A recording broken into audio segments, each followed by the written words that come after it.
Hi friends, April 15, 2024 సోమవారం నాటి news పేపర్లో కరెంట్ అఫైర్స్ ఒకసారి గమనించండి.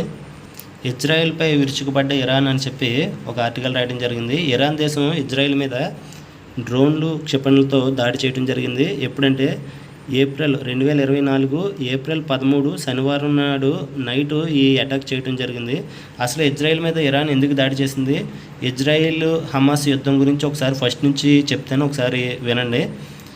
2023 సంవత్సరం అక్టోబర్ 7వ తారీఖునే హమాస్ పాలస్తీనా మద్దతు సంస్థ అయినటువంటి హమాస్ ఉగ్రవాద సంస్థ 2023 అక్టోబర్ 7వ తారీఖున ఇజ్రాయెల్ మీద 2000 రాకెట్స్తో దాడి చేయడం జరిగింది. ఇందులో ఇజ్రాయెల్కి చెందినటువంటి చాలామంది పౌరులు చనిపోవడం జరిగింది. దీనికి ప్రతిగా ఇజ్రాయెల్ పాలస్తీనాకు చెందినటువంటి గాజా మీద అటాక్ చేయడం జరిగింది. ఈ ఎయిర్ అటాక్లో చాలామంది 30,000 మంది వరకు చనిపోయారని చెప్పి ప్రజెంట్ అంచనా ఉంది. ఇలా ఇజ్రాయెల్ ఈ గాజాలోని అటాక్ చేసేటప్పుడు హమాస్కు చెందినటువంటి ఉగ్రవాదులు సిరియా దేశంలో సిరియా రాజధాని అయినటువంటి డమాస్కస్లో ఇరాన్ రాయబారి కార్యాలయంలో హమాస్ ఉగ్రవాదులు ఉన్నారని చెప్పి ఒక సమాచారం మీద ఇజ్రాయెల్ దేశం సిరియా రాజధాని డమాస్కస్లో ఉన్నటువంటి ఇరాన్ రాయబారి కార్యాలయం మీద ఒక క్షిపణి దాడి చేయడం జరిగింది.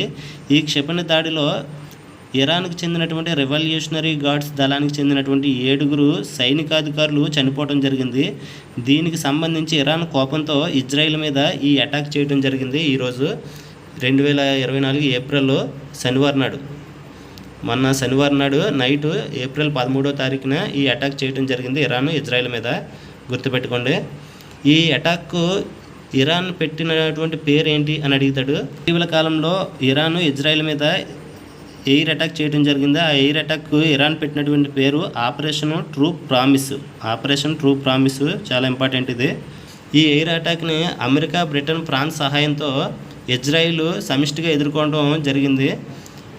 కాబట్టి ఇజ్రాయెల్ యొక్క రక్షణ మంత్రి ఎవరు అని అడుగుతాడు. యోయావ్ గులాంట్.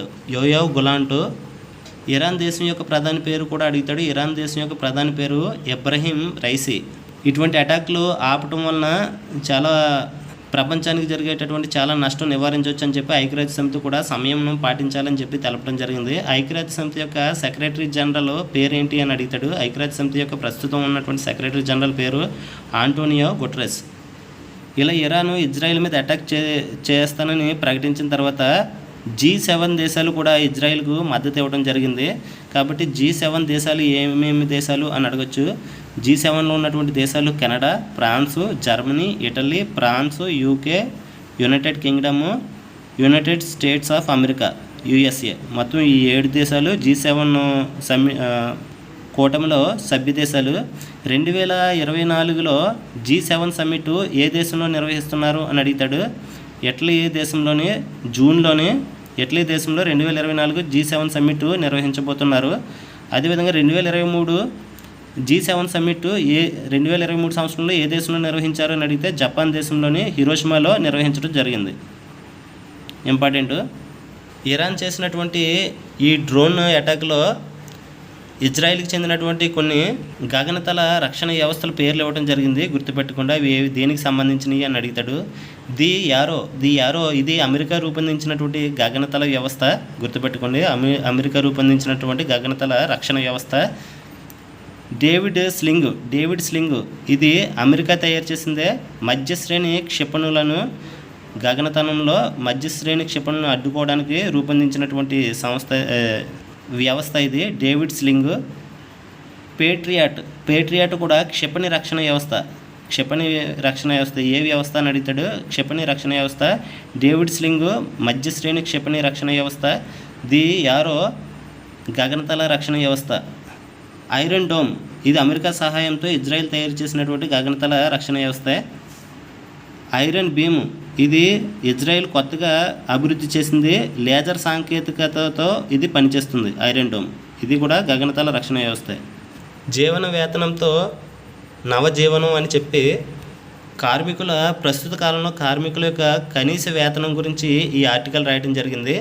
దీంట్లో ఇంపార్టెంట్ చట్టబద్ధమైన కనీస వేతన విధానాన్ని భారతదేశం ఏ సంవత్సరంలో చేపట్టింది అని అడుగుతాడు. చట్టబద్ధమైన కనీస వేతన విధానాన్ని భారతదేశం 1948లో చేపట్టడం జరిగింది. ఇందులో ప్రత్యేక నైపుణ్యాలు లేని సాధారణ కార్మికులకు కనీస వేతన చట్టం కింద నెలకు సగటున 2,550 రూపాయల నుంచి 70,000 గరిష్టంగా 70,000 వరకు చెల్లించవచ్చని చెప్పి భారతీయ కార్మిక సంస్థ తెలపడం జరిగింది. ప్రస్తుతం వాస్తవంలో చూసుకున్నట్లయితే ఇది చెల్లిస్తున్నటువంటి నెలవారీ సగటు వేతనం ఎంత అంటే 29,400కు మించడం లేదు. ఇందులో ప్రజల ఆదాయ అసమానతలను లెక్కించడానికి ఆర్థికవేత్తలు ఏ సూచీని ఉపయోగిస్తారు అని అడుగుతాడు. చాలా ఇంపార్టెంట్ క్వశ్చన్ ఇది. ప్రజల ఆదాయ అసమానతలను లెక్కించడానికి ఆర్థికవేత్తలు జిని అనే సూచీని ఉపయోగిస్తారు. ఈ జిని సూచీ అనే విధానంలో 0 స్కోరు వస్తే 0 స్కోరును ప్రజల ఆదాయాల్లో పరిపూర్ణ సమానత్వానికి గుర్తుగా సూచిస్తారు. అదేవిధంగా 1 స్కోరు వస్తే అత్యధిక ఆదాయ అసమానతలకు సంకేతాలుగా గుర్తించడం జరుగుతుంది. 0.4 స్కోరును ఆదాయాల్లో సాధారణ వ్యత్యాసాలకు ప్రతీకగా భావిస్తారు. అదేవిధంగా స్కోరు 0.5 నుంచి 1 వరకు ఉంటే ఆదాయ అసమానతలు తీవ్ర స్థాయిలో ఉన్నట్లు లెక్క. గుర్తుపెట్టుకోండి, చాలా ఇంపార్టెంట్. ఈ స్కోర్లు దేనికి సంబంధించినవి అని అడుగుతాడు. 0 స్కోరు ప్రజల ఆదాయాల్లో పరిపూర్ణ సమానత్వానికి, 1 స్కోరు వస్తే అత్యధిక ఆదాయ అసమానతలు సంకేతాలు, 0 స్కోరును ఆదాయాల్లో సాధారణ వ్యత్యాసాలకు ప్రతీకగా భావిస్తారు. స్కోరు 0.5 నుంచి 1 వరకు ఉంటే ఆదాయ అసమానతలు తీవ్ర స్థాయిలో ఉన్నట్లు లెక్క. భారత్లో 2014-15లో 0.47గా ఉన్నటువంటి జిని స్కోరు 2022-23 వచ్చేసరికి ఎంతగా తగ్గింది అని అడుగుతాడు. 0.40కు తగ్గింది. చాలా ఇంపార్టెంట్ ఇది. భారత్లో ద్రవ్యోల్బణం కొంత తక్కువగానే ఉంది ప్రస్తుతం. 2013లో 10.02% నమోదైనటువంటి ద్రవ్యోల్బణం 2024 ఫిబ్రవరి కల్లా ఎంత శాతానికి తగ్గింది అని అడుగుతాడు. చాలా ఇంపార్టెంట్ క్వశ్చన్ ఇది. 5.09% ద్రవ్యోల్బణం తగ్గడం జరిగింది. గుర్తుపెట్టుకోండి, ఈ ద్రవ్యోల్బణం ఫిగరు చాలా ఇంపార్టెంట్. 2014-15లో నరేంద్ర మోడీ ప్రభుత్వం పగ్గాలు చేపట్టినప్పుడు భారతీయుల తలసరి వార్షిక ఆదాయం ఎంత అనంటే 86,647 రూపాయలు ఉన్నటువంటి తలసరి ఆదాయం 2022-23 సంవత్సరం వచ్చే టైంకి 1,72,000కు పెరిగింది. ఈ ఫిగర్ చాలా ఇంపార్టెంట్, గుర్తుపెట్టుకోండి. ప్రస్తుతం ఉన్నటువంటి తలసరి ఆదాయం ఎంత అంటే 1,72,000 రూపాయలు. 2022-23లో నెలవారీ తలసరి వినియోగ వ్యయం MPCE నెలవారీ తలసరి వినియోగ వ్యయం 2022-23లో గ్రామాల్లో ఎంత అని అడుగుతాడు. చాలా ఇంపార్టెంట్ ఫిగర్ ఇది. 3,773 గ్రామాల్లోని. అదే పట్టణాల్లో అయితే 6,459 రూపాయలు. ఈ 2 ఫిగర్లు గ్రామాల్లో పట్టణాల్లో ఎంత అని అడుగుతాడు. 2023-24లో నెలసరి తలసరి వినియోగ వ్యయం ఎంత అని అడుగుతాడు ప్రజలు. ఈ మొత్తంలో వినియోగ వ్యయం ఆహారంపై ఎంత శాతం అని అంటే వ్యయం 40% వ్యయం ఆహారం మీద ఖర్చు పెడుతుంటే ఆహారేతర వ్యయం 60%. ఇది జాతీయ నమూనా సర్వే విశ్లేషించడం జరిగింది. పౌర స్వేచ్ఛకు సంఖ్యలు అని చెప్పి భారత్లో నేటికి బ్రిటిష్ హయాం నాటి నేర శిక్షాస్మృతి మరియు క్రిమినల్ ప్రొసీజర్ కోడ్ల గురించి ఈ ఆర్టికల్ రాయటం జరిగింది. ఆ 2 కోడ్ల స్థానంలో భారతదేశం 2023లో భారత న్యాయ సంహిత 2023, నాగరిక సురక్ష సంహిత 2023లను తీసుకురావడం జరిగింది. నేర శిక్షాస్మృతి, క్రిమినల్ ప్రొసీజర్ కోడ్ స్థానంలో ఏమేమి తీసుకొచ్చారు అని అడుగుతాడు. నేర శిక్షాస్మృతి స్థానంలో భారత న్యాయ సంహిత 2023ని, క్రిమినల్ ప్రొసీజర్ కోడ్ స్థానంలో నాగరిక సురక్ష సంహితను 2023ని తీసుకురావడం జరిగింది. ఈ 2 కోడ్లను ఏ సంవత్సరం నుంచి ఏ నెల నుంచి అమలు చేస్తున్నారు అని అడుగుతాడు. చాలా ఇంపార్టెంట్. 2023లోనే తీసుకురావడం జరిగింది ఈ 2 వాటిని, కానీ 2024 జూలై 1 నుంచి అమలు చేయడం జరుగుతుంది. ఈ డేట్ ఇంపార్టెంట్. 2024లో అఖిల భారత జిల్లా న్యాయమూర్తుల సదస్సు ఎక్కడ జరిగింది అని అడుగుతాడు. గుజరాత్ రాష్ట్రంలో జరిగింది. 2024 అఖిల భారత జిల్లా న్యాయమూర్తుల సదస్సు గుజరాత్లో జరిగింది. చాలా ఇంపార్టెంట్. దీనికి భారత ప్రధాన న్యాయమూర్తి జస్టిస్ డివై చంద్రచూడ్ ఈ అంశాన్ని ప్రధానంగా ప్రస్తావించడం జరిగింది ఈ సదస్సులో.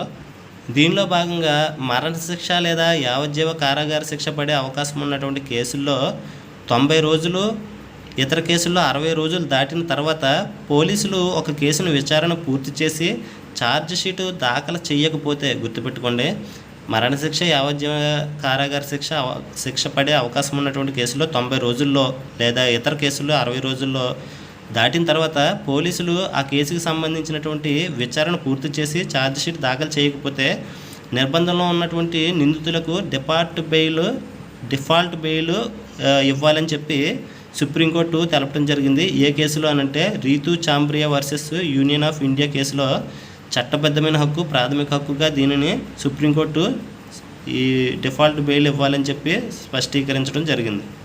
నగదు అక్రమ చలామణి నిరోధక చట్టాన్ని ఏ సంవత్సరంలో చేశారు అని అడుగుతాడు. నగదు అక్రమ చలామణి నిరోధక చట్టాన్ని 2022లో చేయడం జరిగింది.